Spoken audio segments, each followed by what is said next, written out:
नमस्कार, स्वागत है आपका। मैं हूं आपके साथ हिमांशु दीक्षित। लोकतंत्र में आपका स्वागत है। दिल्ली में श्रद्धा हत्याकांड की मिस्ट्री सुलझी नहीं कि एक और दिल दहला देने वाला हत्याकांड खुलासा हुआ, और यह कत्ल भी लगभग वैसे ही किया गया जैसे बेरहमी से श्रद्धा के साथ वारदात को अंजाम दिया गया था। दिल्ली पुलिस ने इसे ब्लाइंड मर्डर बताया, जिसकी ना तो कोई शिकायत थी, ना ही कोई चश्मदीद था, और ना ही आरोपित का कोई अता पता था। आखिर ऐसा क्या हुआ कि दिल्ली में बीवी बच्चे ने एक शख्स को मार डाला, और पुलिस ने किस तरह से इस मर्डर मिस्ट्री को सुलझाया, यह पूरी रिपोर्ट देखिए, आप समझेंगे।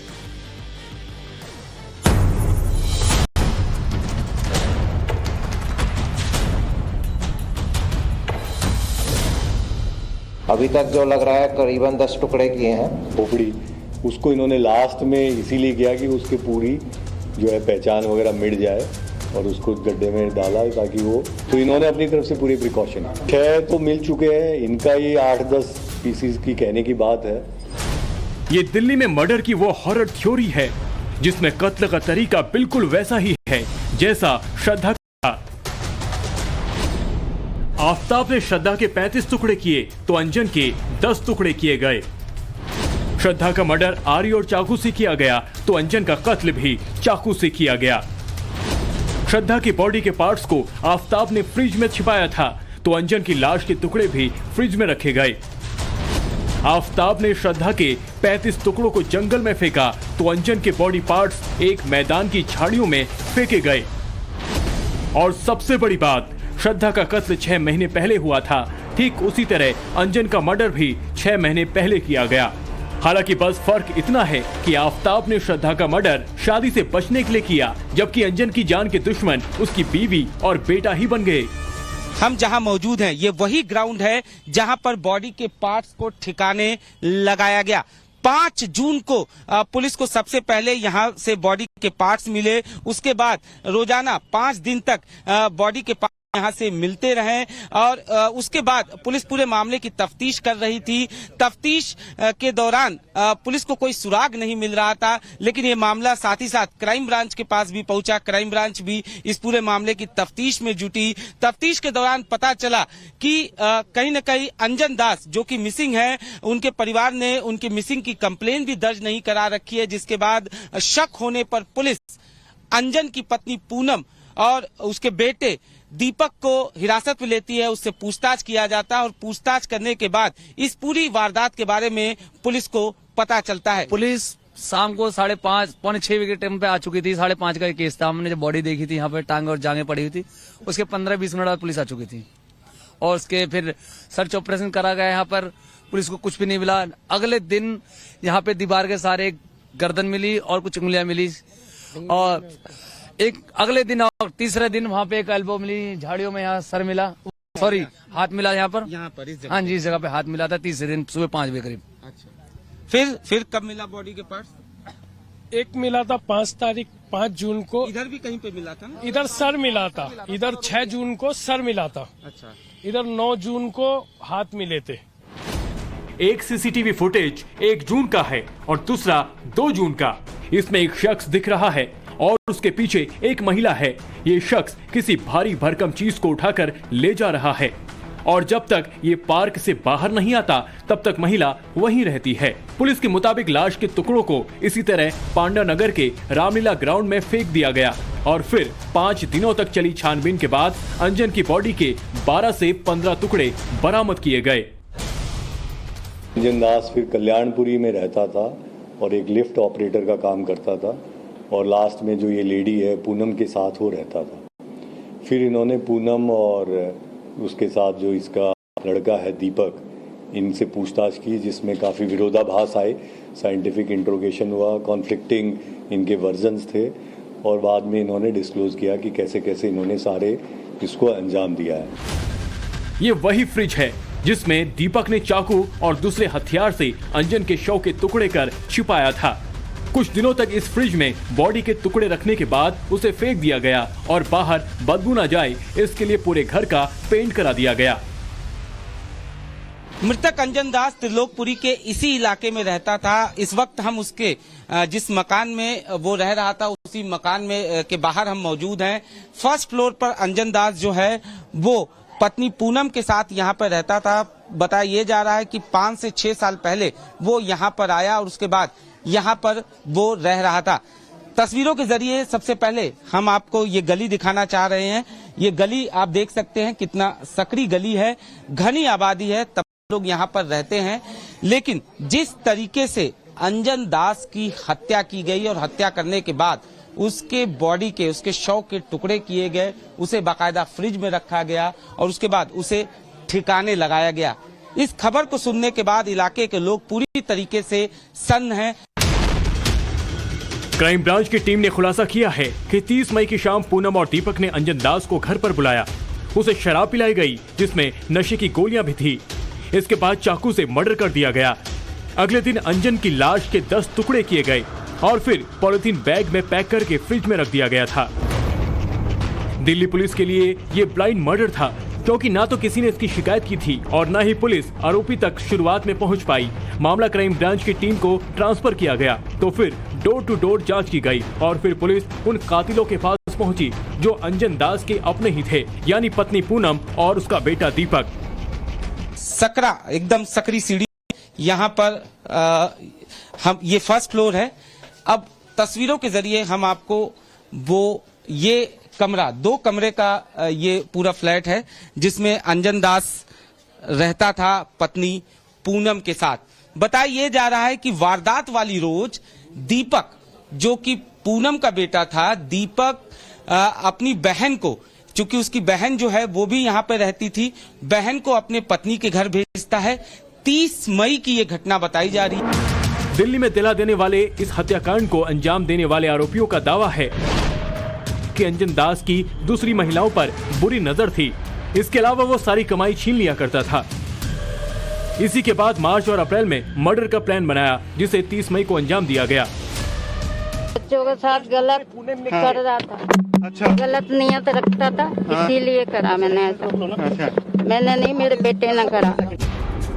पुलिस जांच में खुलासा हुआ आरोपी दीपक मृतक अंजन का सगा बेटा नहीं है। पूनम और अंजन की बनती नहीं थी, जिसके बाद ये अलग हुए और फिर पूनम ने दूसरी शादी की थी। दिल्ली से अनुज मिश्रा के साथ ब्यूरो रिपोर्ट, टाइम्स नाउ, नव भारत।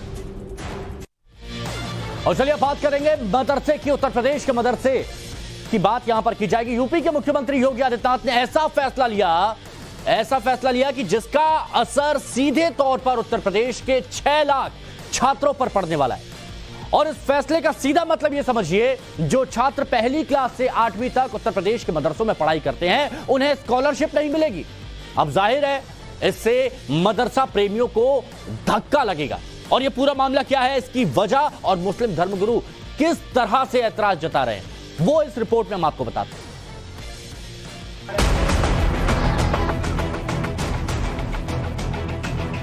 यूपी में 8,000 से ज्यादा अवैध मदरसों पर ताला लगेगा और जो मदरसे अवैध हैं, उनमें 8वीं तक पढ़ने वाले बच्चों को स्कॉलरशिप नहीं मिलेगी।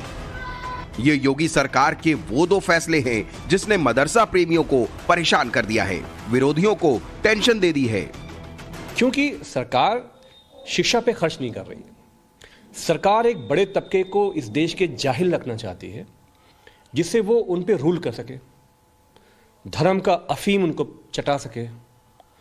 तो हमारा ये कहना है समाजवादी पार्टी के लोगों का कि योगी जी की सरकार हो या नरेंद्र मोदी की सरकार हो, शिक्षा व्यवस्था भारत में कोलैप्स हो चुकी है।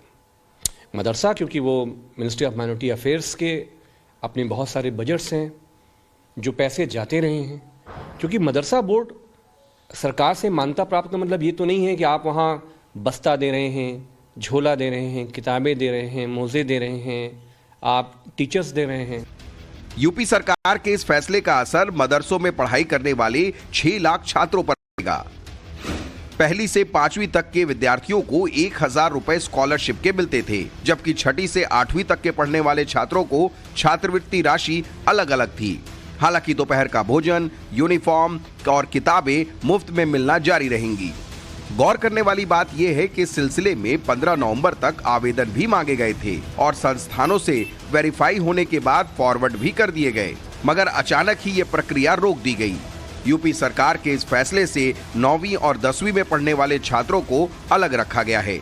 देखिए, देश के माननीय प्रधानमंत्री माननीय मोदी जी ने कहा है बेहतर शिक्षा, बेहतर स्वास्थ्य। तो प्रदेश सरकार माननीय मोदी जी के निर्देश के अनुसार उत्तर प्रदेश उत्तम प्रदेश बने। उत्तर प्रदेश के मुख्यमंत्री योगी आदित्यनाथ जी अवेयरनेस काम कर रहे हैं और इसके लिए जो भी होगा बेहतर होगा। यूपी सरकार का ये फैसला केंद्र के उस नोटिफिकेशन के बाद आया है जिसमें मदरसा शिक्षा को राइट टू एजुकेशन के दायरे में रखा गया है। केंद्र सरकार के निर्देश में कहा गया है कि आरटीई के तहत पहली से 8वीं कक्षा तक की पढ़ाई मुफ्त है। मदरसा शिक्षा में भी इसे लागू किया गया है, इसीलिए 8वीं के क्लास के किसी भी छात्र को स्कॉलरशिप नहीं मिलेगी। इधर केंद्र का फैसला आया और उस पर यूपी सरकार ने अमल भी कर दिया। लगातार मदरसों की हालत सुधारने में लगे सीएम योगी के इस फैसले पर मौलाना बिफर गए हैं। जिनके पास खाने के लिए रोटी नहीं है, पहनने के लिए कपड़ा नहीं है, रहने के लिए मकान नहीं है, और अब जाहिर है कि जब बच्चे की तालीम का मसला आएगा तो वो किस बुनियाद पर और कैसे उन तमाम ज़रूरियात को पूरा करेंगे जो बच्चों की तालीमी अखराजात में ज़रूरी होती हैं। बच्चों के मुस्तकबिल के लिए, बच्चों की तालीम के लिए जो बेहतर से कदम होने चाहिए, और ख़ास तौर पर स्कॉलरशिप जो पहले से मिल रही है उसको बजाय बढ़ाने के बंद करना यकीनी तौर पर किसी भी सूरत में बेहतर नहीं होगा। सीएम योगी आदित्यनाथ का ये फैसला इसलिए विरोधियों की हलक में नहीं कर रहा है क्योंकि हाल ही में मदरसों का सर्वे कराया गया था। रिपोर्ट के मुताबिक 75 जिलों के 8,496 मदरसे गैर मान्यता प्राप्त मिले हैं। इनकी रिपोर्ट जिला प्रशासन ने राज्य सरकार को सौंप दी है। इस सिलसिले में योगी सरकार फर्जी मदरसों पर जल्द सख्त एक्शन लेने वाली है और बहुत संभव है कि मान्यता पाए बगैर चलाए जा रहे इन मदरसों पर हमेशा के लिए ताला लग जाएगा। अवैध कुछ भी हो, कोई क्लिनिक नहीं चल सकता है, और जिसके लिए जो व्यवस्था बनाई गई है उस व्यवस्था, जो मान्यता प्राप्त मदरसे हम उनको नहीं बंद कर रहे हैं, जो मान्यता नहीं प्राप्त किए हैं वह मान्यता प्राप्त कर लें, जो मानक है उसको पूरा कर लें, तो कोई कहीं पर उनको समस्या नहीं होगी।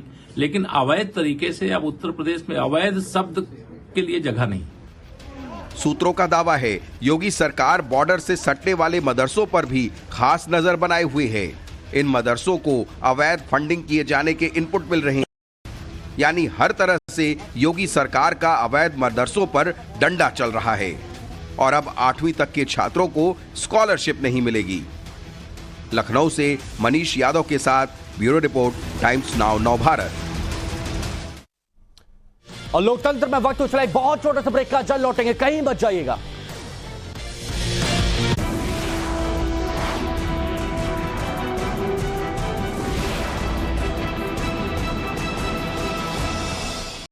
और एक बड़ी खबर की बात करते हैं। पांडव नगर हत्याकांड को लेकर एक बड़ी खबर आ रही है। आरोपित मां बेटे को 4 दिन की पुलिस रिमांड पर भेजा गया है। क्राइम ब्रांच ने कोर्ट में पेश किया था। पांडव नगर की पुलिस अब आगे की पूछताछ करेगी। मां बेटे ने मिलकर अंजन दास की हत्या की थी और शरीर के टुकड़े टुकड़े करके, जो फ्रिज आप टीवी स्क्रीन पर देख रहे हैं, इसी फ्रिज में रख दिया था। अंजन दास के शव के 10 टुकड़े किए, उसे फ्रिज में रखा और धीरे धीरे वो टुकड़े फेंकता चला गया। और ये सीसीटीवी फुटेज भी आपको दिखाया हमने। टाइम्स नाउ नव भारत ने सबसे पहले इस खबर को आप तक पहुंचाया कि किस तरह से श्रद्धा के साथ जो हैवानियत हुई, ठीक वैसे ही अंजन दास के साथ।